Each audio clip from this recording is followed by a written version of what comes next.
جی اگر اللہ اس ساری کائنات کا مالک کارساز ہے تو پھر وہ مظلوموں کی مدد کیوں نہیں کرتا؟ کشمیر، فلسطین، برما اور دیگر جگہوں پہ مسلمانوں پہ جو ظلم و ستم کیا جا رہا ہے، اللہ تعالیٰ ان کی مدد کرنے کے لیے آسمان سے آتا کیوں نہیں ہے؟ السلام علیکم ناظرین کرام، یہ ہے ایک اعتراض جو اللہ رب العالمین کی ذات کریمہ پہ کیا جاتا ہے کہ تمہارا اللہ کہاں ہے مسلمانوں، وہ ان لوگوں کی آ کے مدد کیوں نہیں کرتا؟ تو دوستو بات یہ ہے کہ دنیا کا نظام چلتا ہے اسباب پہ، دنیا معجزات پہ نہیں چلنے والی۔ دنیا کا نظام اللہ تعالیٰ نے کچھ اسباب کے ساتھ معلق کر رکھا ہے۔ اگر دنیا میں روزانہ معجزات ہونے لگے تو پھر دنیا کا نظام یہ کیسے چلے گا؟ اس لیے اللہ رب العالمین نے دنیا کا نظام دنیاوی اصولوں کے مطابق چلانے کے لیے رکھا ہے۔ اب اگر مسلمان کوشش نہیں کرتے، یا مسلمانوں کے پاس وسائل نہیں ہیں، یا اگر مسلمانوں کے پاس وسائل تو ہیں اور ان وسائل کا صحیح استعمال نہیں کرتے، تو اس میں اللہ کا فالٹ نہیں ہے۔ اس میں اللہ رب العالمین کی کیا غلطی ہے، اللہ کی کیا غلطی ہے، اللہ کا کیا قصور ہے؟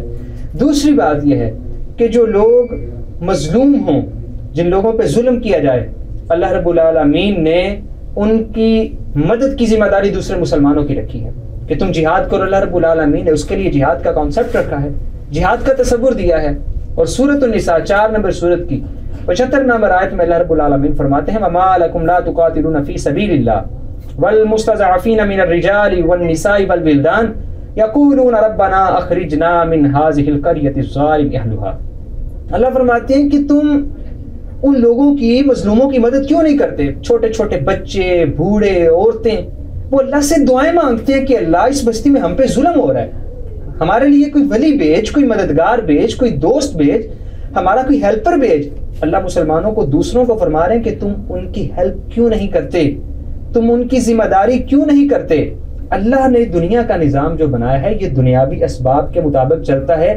ایک مسلمان پہ اگر ظلم ہو رہا ہے تو یہ دوسرے مسلمان کی ذمہ داری ہے کہ وہ اس کی مدد کرے۔ مذہب سے ہٹ کے ایک مثال آپ کے سامنے میں رکھتا ہوں۔ آپ کو ایک دن آپ گھر میں بیٹھے ہوئے ہیں، آپ کو ساتھ والے گھر سے بڑے شور کی آوازیں آنے لگیں، آپ چھت پہ چڑھ کے دیکھتے ہیں کہ ساتھ والے گھر میں چوری ہو رہی ہے، کچھ ڈاکو گھس آئے ہیں اور ان گھر والوں پہ ظلم کر رہے ہیں۔ آپ بڑے افسوس کا اظہار کرتے ہیں کہ یار دیکھو ان لوگوں پہ ظلم ہو رہا ہے۔ اب آپ چھت سے نیچے آتے ہیں اور آپ اپنے گھر میں پڑی ہوئی بندوق اٹھانے کی بجائے یا اس گھر میں جا کے ان لوگوں کا تعاون کرنے کی بجائے، ان لوگوں کی مدد کرنے کی بجائے، مظلومین کا ساتھ دینے کی بجائے آپ دراز سے مصلی نکال کے سجدہ پہ بیٹھ جاتے ہیں، آپ نماز پڑھنے لگ جاتے ہیں، یا آپ قرآن کی تلاوت شروع کر دیتے ہیں اور رو رو کے دعائیں مانگتے ہیں کہ اللہ ان لوگوں کی مدد فرما۔ اب آپ دعائیں کرنے کے بعد پھر تھوڑی دیر بعد چھت پہ جاتے ہیں، دیکھتے ہیں کہ منظر ویسے کا ویسا ہی ہے، ان لوگوں پہ ظلم ہو رہا ہے، ان کو لوٹا جا رہا ہے، ان پہ زیادتی کی جا رہی ہے۔ اب آپ دوبارہ نیچے آتے ہیں اور پہلے سے زیادہ زور و شور سے دعائیں مانگتے ہیں، پہلے سے زیادہ شد و مت سے اللہ کو پکارتے ہیں۔ اب آپ پھر جاتے ہیں لیکن ظلم ویسے کا ویسا ہی ہے۔ تو آپ کی دعاؤں کی ادھر ضرورت نہیں ہے، آپ کی نیک خواہشات کی ضرورت نہیں ہے، ادھر آپ کی تمناؤں کی ضرورت نہیں ہے۔ اللہ خود آسمان سے نہیں آنے والا۔ Now it's your responsibility to help them۔ ان کی مدد آپ نے کرنی ہے۔ اسی طرح اگر انسانیت کا جتنا بھی معاملہ چلتا ہے مذہب سے ہٹ کے، اگر ایک مسلمان یا ایک انسان مظلوم ہے تو اس کی مدد کرنا دوسرے مسلمانوں کی، دوسرے انسانوں کی ذمہ داری ہے۔ کیوں؟